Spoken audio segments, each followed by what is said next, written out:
안녕하십니까. 이제 내일부터 여론조사 하는데 공표를 못하는 깜깜이 시간으로 들어갑니다. 오늘 마지막 정치 분야 토론이 있고요. 그래서 이제 오늘 놓은 여론조사 중에 의미 있는 게 하나 있어서 이제까지 전국 최다 규모로 3,028명을 조사한 이런 데 여론조사가 하나 나왔습니다. 3,028명. 보통은 여론조사하면 1,000명 하죠, 1,000명.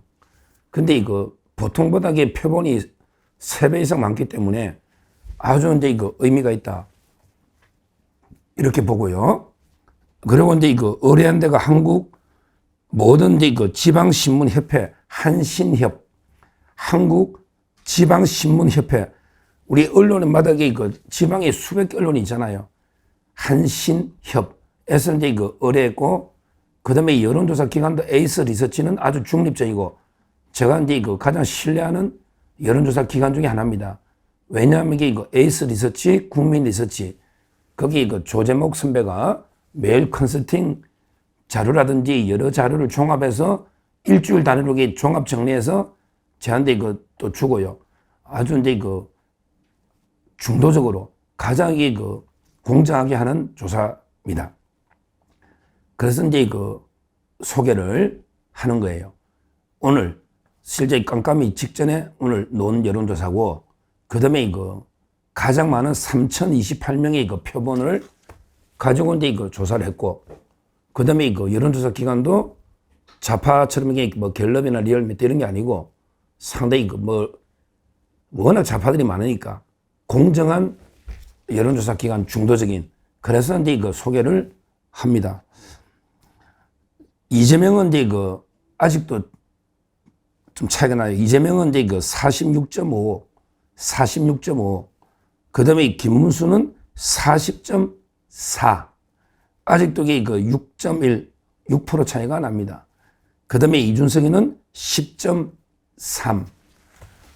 그러니까 결국은 이재명에는 46.5, 아마 46, 7 이쪽에 되지 않을까. 그 다음에 김문수 40.4, 6.1. 제가 생각하는 게 5에서 한 7%, 여론조사 수치상으로는 5에서 한 7, 8 이렇게 지고 있다고 보는데, 그대로 3,000명을 조사했더니 제 생각하고 거의 똑같이 나오고 있습니다. 그 다음에 이준석은 10.3. 지금도 6%가 차이 나는데, 이거는 어떻게 극복을 해야 되느냐. 결론은 두 가지 아니겠습니까? 제가 보기에 이준석 표를 이게 좀 줄여야 됩니다. 단일화가 쉽지 않고 오히려 고사식이 된다. 저는 몇 번 이야기했죠. 이준석 찍으면 이재명이 된다. 이준석 찍으면 이게 이재명 찍어주는 것과 똑같습니다. 이준석 찍는 게 아니고 이재명 찍는 거예요. 맞잖아. 그건 이게 현실입니다. 그러니까 실제 응답할 때는 양쪽 다 싫으니까, 나는 이재명은 원래 싫은데 김문수도 싫다. 나 젊은 새롭게 세대 교체 한번 해보겠다. 이런 사람이 꽤 있어요. 여론조사상으로. 그러니까 10% 나오죠. 그러니까 실제 제3당의 후보가요, 여론대로 잘 안 나옵니다. 그게 왜냐하면 가장 중요한 게 사표 방지 심리, 이게 엄청나게 작동하거든요. 자기가 찍는 사람이 도저히 안 되는데, 이게 의미가 없잖아요. 미래를 위한 투자인데 5년 뒤에 세상이 어떻게 뒤바뀔 줄 알고 5년 뒤에 어떻게 될지 어떻게 알아요? 지금 이준석이 한 표 찍어주는 게 무슨 미래 투자가 됩니까? 이재명이 막아야죠. 따라서 저는 이준석의 실제 표는 아마 여론조사보다는 많이 적게 나올 것 같습니다. 거기서 우리가 한 4, 5%를 가져오는 거 하나, 이게 있고요. 그 다음에 두 번째는요, 아직도 샤이 보수가 저는 있다 봅니다. 막연하게 있다는 게 아니고, 왜 그러냐면 계엄이나 탄핵, 특수 국면이니까. 이런 특수 국면에서는 샤이들이 좀 있어요. 옛날에 박근혜 대통령 때도 마찬가지고요. 그때도 홍준표 후보가 진짜 여론조사상으로는 10%대 처음에 그랬잖아요. 근데 결국은 안철수 이거 2등을 하지 않습니까? 2등을. 이런 일반 정상적인 대선보다는 좀 특수 대선에서는 시야책이 있는데 그게 이번에는 보수층에서 있다는 거죠. 전에는요, 2022년에는 윤석열 후보가 이제 이재명보다 한 여론조사 7% 이상 앞섰거든요. 근데 0.73 차이 났잖아요. 그건 왜 그러냐? 바로 이게 문재인에 대해서 워낙에 여론이 안 좋았던 거예요. 문재인 5년 동안 이게 망치버렸잖아. 그러니까 이제 오히려 진보 좌파 쪽에 시야가 많았던 거예요. 문재인 부끄러우니까. 그래서 이게 의외로 여론조사는 윤 대통령이 많이 앞섰지만 실제는 이게 0.73 차이 났다. 저는 2022년하고 이거는 반대로 놓을 거다. 이렇게 예상합니다. 여론조사 한 6, 7%면 우리게 0.73 비슷하게 놓을 수가 있다. 이렇게 두 가지. 샤이 보수층. 그 다음에 이준석이가 여론보다는 사표 방지 때문에 실제는 표가 작게 놓을 수 있다. 이렇게 예측을 하는 거예요. 결론적으로 오늘 보면 재외 국민 투표했거든요. 재외 국민 투표득이 79% 엄청나게 높은 거예요. 재외 국민들은 이제 전통적으로 아마 이게 좌파들이 좀 많았던 것 같아요. 역대적으로 보면 이게 좌파들이 조금 많은데 전체 숫자는 얼마 안 되니까 하여튼 우리한테 썩 좋은 건 아니에요. 재외국민 투표율이 높다는 게. 왜? 항상 좌파가 조금 많았는데 이번에는 어떻게 될지 모르겠지만 근데 전체적으로 의외로 투표율이 조금 높게 놓을 수가 있겠다. 실제. 왜 그러냐면 2030이 정치 관심도가 이제 폭발하고 있으면서 원래 어르신들에게 투표를 다 하잖아요. 근데 2030은 투표율이 낮았는데 이번에는 정치의식이 엄청나게 높아진 거예요. 그래서 아마 투표율이 상당히 올라갈 수 있겠다. 이런 예상을 합니다. 하여튼 중요한 거는 우리 지금 현재는 한 5%에서 7% 여론 수치상은 아직도 불리하다. 그러나 아직도 오늘 정치 토론 이후에 아직도 본투표까지는 상당히 시간이 남아 있는 거예요. 근데 사전투표가 문제인데 김문수 후보는 사전투표를 하겠다 동의하고 있는데 아마 여기에 대해서는 찬반 양론이 있고요. 사전투표하면 안 된다. 부정선거. 지금도 계속 캠페인 하는 분들 참 저는 그분들 보면 눈물이 날 것 같아요. 그분들이 진짜 어떻게 보면 애국자죠.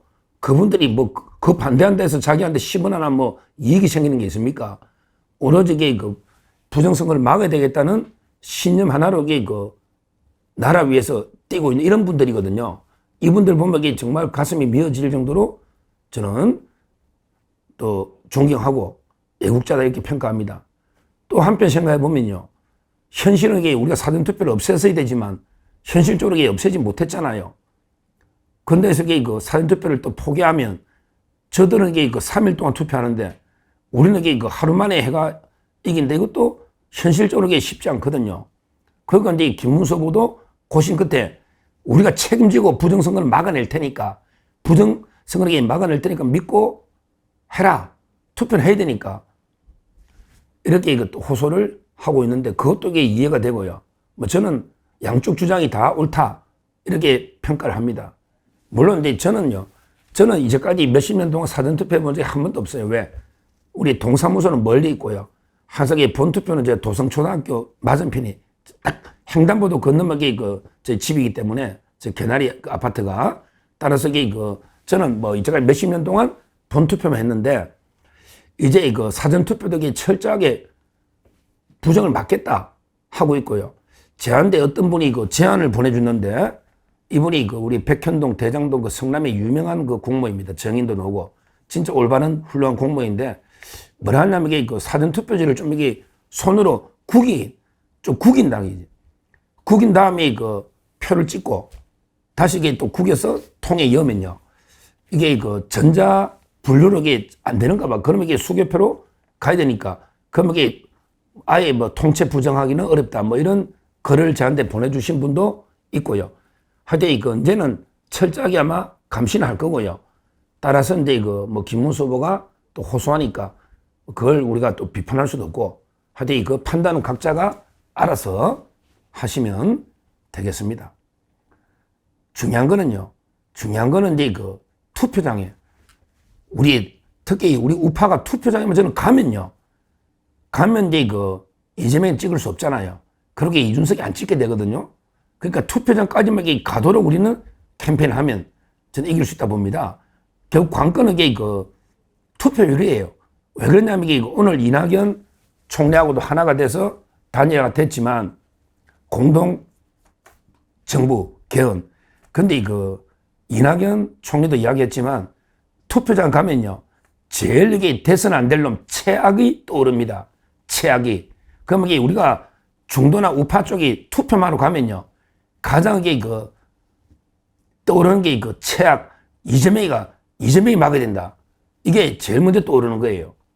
그러면 후보 중에 이재명 막으려면 누굴 찍어야 되느냐? 그러면 김문수하고 이준석이 있잖아요. 근데 처음에는 이준석이가 좀 한 표 내줘야 되겠다 하다가도 딱 투표장에 갔는데 이재명이 떠오른단 말이야. 근데 이준석이 찍으면 이재명이 되거든. 그 이준석의 표는 이재명이 찍어주는 거랑 똑같은 거예요. 그러면 본능적으로 이재명이라는 최악의 괴물을 막아야 되겠다. 그러면 누굴 찍어야 되느냐? 바로 김문수 찍게 되는 겁니다. 결국 저는 이번에 투표율 싸움이다. 투표율이 얼마나 되느냐? 누가 어느 지지층이 우파가 많이 가느냐? 좌파가 많이 가느냐? 이 싸움이거든요. 실제 워낙 인물의 호감도가 다르기 때문에 아마 고민은 크게 없을 것입니다. 그리고 이제 여론상으로 이준석 표는 거의 아마 김문수 쪽으로 절반 이상은 오지 않을까. 이런 저는 기대를 하고 있습니다. 하여튼 오늘까지 마지막 이제 여론조사들이 나오는데 이제까지 1000명 단위로 하다가 오늘 에이스 리서치에서 3028명 역대 최대 규모로 제대로 여론조사를 한 걸 하나 소개하는데 여기에는 이제 6%가 차이 난다. 그러나 이게 포기하기는 말이 안 되는 거죠. 오히려 옛날에 윤석열 대통령도 7% 앞섰다가도 평균 0.73이잖아. 이 자체가 이미 박빙이라고 저는 보고 있는 거고, 그걸 떠나서 앞으로 또 아직도 7, 8일 남아있고, 그리고 이제 샤이 보수나 또 이준석이가 여론은 과대 잡히는 게 실제는 저는 이준석 표가 5% 미만 갈 수도 있다. 이렇게 예측을 하기 때문에 한번 끝까지 박빙 승부가 되지 않을까. 이렇게 예측을 합니다. 감사합니다.